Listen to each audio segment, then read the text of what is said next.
I'll tell you a few headlines that I get to read now of IITs.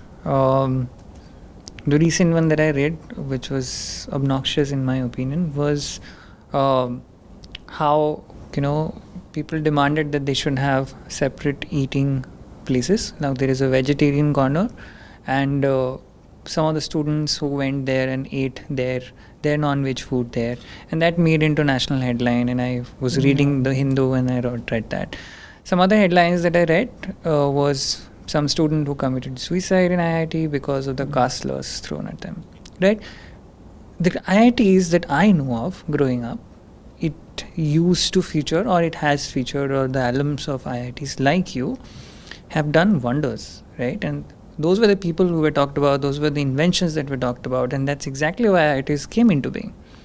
Now, this is what you're hearing of IITs day in and day out. What it makes you feel? See, I have been in decent touch with the IITs, mostly IIT Delhi, over all these years. So I know that the campuses are still doing far better than what we get to hear from the media. It's just that the media has its own agenda, obviously. They'll pick up stuff that will make sensational headlines. So there is a lot more, obviously, that's happening in the IITs. If we look, for example, at the global standings, all the IITs have risen. Yeah. And I suppose particularly IIT Delhi and IIT Bombay are continuously improving year by year. In one of the top rankings, which one I won't be able to recall, I suppose they have already entered the global top 50. FT rankings. Probably. I'll have to check. So, and we were lagging badly in my times. So there has been development, and these institutions, these great institutions, are actually only getting better each passing year. It's not that there is deterioration or something. Obviously, there always are things that one could still improve on, and there must be many, many areas to look into, consider, and develop. And development is an unending road. But I suppose the IITs are making the headlines for all the trivial reasons. And that's not got that much to do with the institutions themselves as it has to do with the media. The media is just scavenging on the rotten stuff. About the controversy that you're talking of, I've been to IIT Bombay a few times. One of my batchmates is actually a professor right there. The protest that you are referring to, that came from the students belonging to the Ambedkar Periyar Phule Study Circle. And if you look at the genesis of that body, it's both interesting and appreciable. If you want to get into the minds of the likes of Ambedkar or Phule, how can one find fault with that?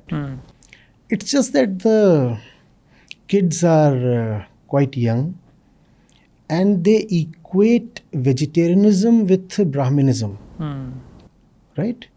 Which is even factually a misplaced notion. Because if you look at the Brahmins of Bihar or Jharkhand or Odisha or Bengal or Assam, all the places in the east, that is, or even the Brahmins from the deep south, they very liberally consume flesh. So it's not as if you want to oppose Brahminism, you must oppose vegetarianism as well. Right. That's what those kids have done. It's not that they have something terribly against vegetarian food. What they are opposing is the injustices of the past and their carryover into the present. That's what they are opposing. And I think that's something very justifiable, and we must appreciate that. But where they are missing it is in the equivalence that they are mistakenly and quite imaginatively establishing between Brahminism and vegetarianism.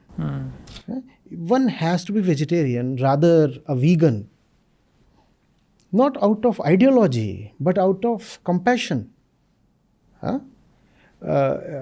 You see, if we are talking of standing for the oppressed ones, that's what Ambedkar did, that's what Periyar did. If you are talking of standing for the oppressed ones, there is nobody more oppressed in the world today than these little kids from the various species. No? 10 lakh cows are slaughtered every day. A few million pigs,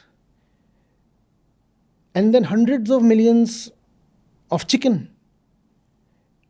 and countless million fish, 11 million ducks. They are not just being harassed or dominated, they are being slaughtered. So they are the most oppressed ones. If you are an Ambedkarite, you should be the first one to turn vegan. No? Because oppression should not see caste, oppression should not see gender, oppression should not see creed or color. Oppression should also not see species. Should also not see species. It is very bad when a human being is oppressed. Is it also not equally bad when a sheep or a goat or a chicken or a fish or a pig is slaughtered? So I would rather envision that people who have been through oppression and subjugation would have that extra bit of sensitivity towards every creature who is being subjected to injustice. And we are not talking of just slaughter here. Mind it, species are getting extinct at the rate of hundreds and thousands a day. So how can an Ambedkarite condone that?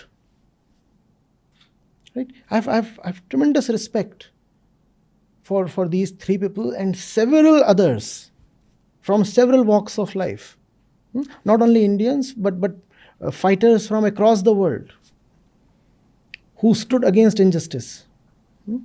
In fact, justice is something so dear to my heart that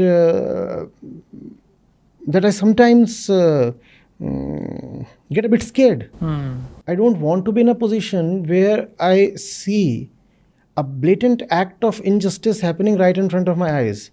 I'm not sure I'll be able to, control myself and moderate myself in that situation.